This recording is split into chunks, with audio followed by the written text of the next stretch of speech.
갈수록 흥미를 더해가고 있는 사마귀인데요. 4화는 정말 역대급 엔딩이 아니었나 싶습니다. 정희 씨는 서구환이 수열에 대해 너무 많이 알고 있다는 것에 불안을 느꼈는데요. 현재는 병실에 누워있지만 언제 깨어나 수열을 흔들지 알 수 없기 때문입니다.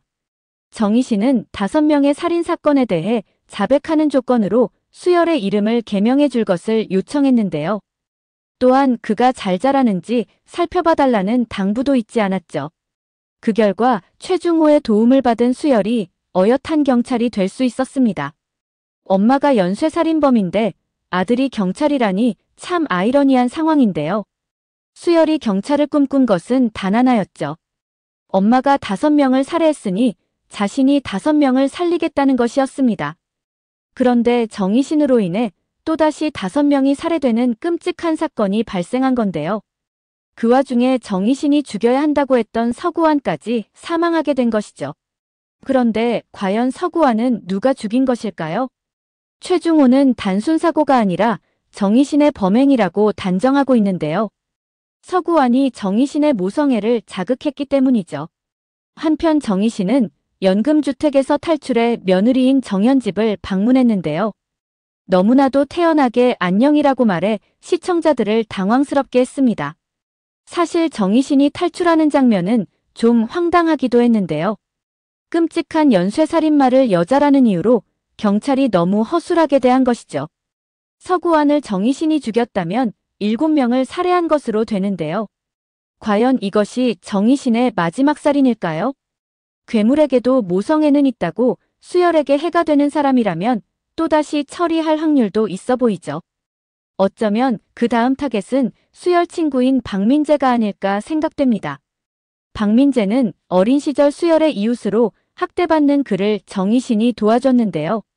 이때부터 정희신을 정신적으로 의지한 것으로 보이죠. 게다가 민재 눈에는 정희신의 연쇄살인이 정의롭게 느껴진 듯 보이는데요. 쓰레기 같은 가정폭력범들만 골라서 살해했기 때문이죠. 그런데 박민재는 갑자기 왜 정연과 서아라 앞에 나타난 것일까요? 수열은 정연에게 자신 과거를 속이고 이름까지 개명할 정도로 과거에 대해 끔찍하게 생각하는데요. 그에게 있어 정희신은 엄마가 아니라 괴물에 불과했죠. 민재는 그런 정연 앞에서 끊임없이 과거를 소환해 수열을 당황하게 합니다. 게다가 사마귀에 대한 이야기까지 거침없이 끄집어내 수열을 진땀 흘리게 만들죠. 박민재는 사마귀가 살아있다는 사실을 정말 알고 있는 걸까요? 그가 살아있다는 사실을 알고 있는 사람은 현재로서는 단 4사람 뿐이죠. 사실 서구환보다 수열에게 있어 더 큰 위협이 되는 인물은 박민재로 보이는데요. 이 사실을 정희신이 알게 된다면 그냥 살려둘 리는 없어 보입니다. 정희신은 정연을 왜 찾아간 것일까요? 사마귀의 존재가 세상에 드러나면 정연이 떠날까 불안해하는 수열 마음을 눈치챈 것으로 보이죠. 4화에서 정희신은 자신을 찾아온 수열에게 이렇게 물었었는데요. 정연이도 자신 존재를 아냐고 말이죠. 그 자리에서 자신들에 대해서 모두 알고 있는 서구환을 죽여야 한다며 수열을 압박하기도 했습니다. 결국 정희신이 탈출한 건 수열을 지키기 위한 것으로 보이는데요. 서구환을 제거하고 언론을 통해 자신 존재를 알기 전에 수열과 자신은 관련이 없으니 절대 수열을 떠나지 말라고 부탁하려 한 것이 아닐까 싶죠. 자신으로 인해 수열은 너무나 불행한 어린 시절을 보낸 불쌍한 아이라고 말할 것으로 보이는데요. 수열이 자신 존재를 숨기는 것은 정연을 너무나 사랑하기 때문에 진실을 알게 되면 떠나버릴까 두려워서 말하지 못하는 거라고 말이죠. 그런데 정연은 연쇄살인마인 사마귀 존재를 받아들일 수 있을까요? 정연은 정현남의 전화 이후 수열에 대해 의문을 갖기 시작했었는데요. 정희신의 무덤을 확인하고자 그가 살던 동네까지 방문했습니다. 이제야 수열에 대한 의문이 해소되었는데 연쇄살인마인 정희신이 직접 등판한 것이죠. 정희신은 세상에 비밀은 없고 수사가 진행되면서 정연이 알 수밖에 없다고 말했는데요. 정연이 자신을 떠날까 말을 하지 못하는 수열을 대신해 자신이 직접 나선 것입니다. 정희신이 정연을 찾아왔다는 사실을 알게 되면 수열이 경악할 텐데요. 정연이 사마귀 존재를 알고 나서도 수열을 사랑할 수 있을지 궁금해지죠. 물론 착하고 여린 게다가 수열을 진심으로 사랑하는 정연 캐릭터로 보아서는 처음에는 충격을 받지만 오히려 수열을 이해하고 받아들이지 않을까 싶습니다. 정연이 마음을 터놓을 수 있는 유일한 상대는 함께 일하는 서아라인데요.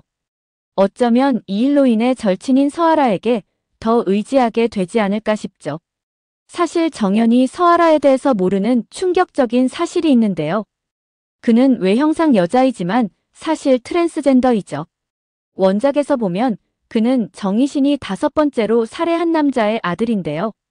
그 또한 어린 시절부터 이러한 성적인 정체성으로 인해 아버지로부터 지속적인 폭행을 당해왔었죠.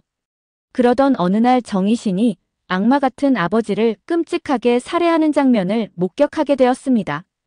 아버지가 살해되었다는 충격보다 감사한 마음이 먼저 들었죠.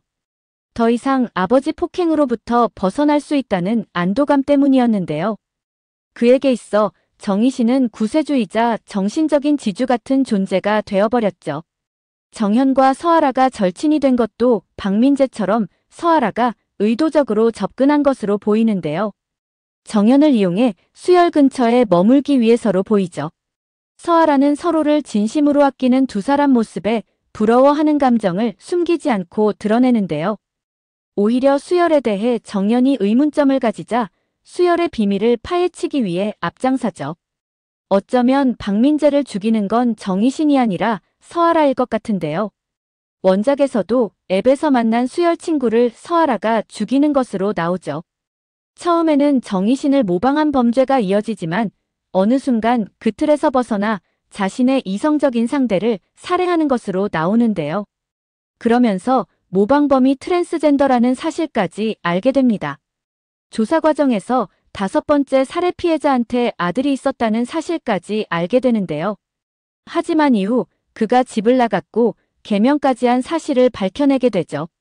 그런데 그 이름이 바로 서아라였던 것입니다. 수사망이 좁혀져 오자 서아라는 급기야 정연을 인질로 잡게 되는데요.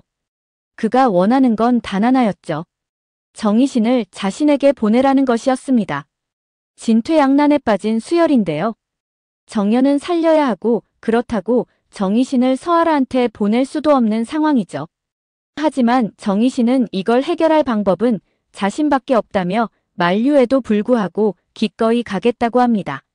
수열 또한 결국 받아들이게 되죠. 그리고 수열을 포함해 이들에게 몇 가지 제안을 하게 되는데요. 어떠한 상황에서도 경거망동하지 말라는 것입니다.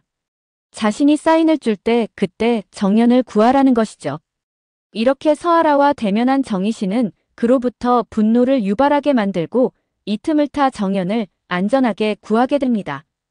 결국 정희신이 모방범인 서아라를 잡은 것이죠. 오늘 영상은 여기까지입니다. 구독, 좋아요는 언제나 제게 큰 힘이 됩니다.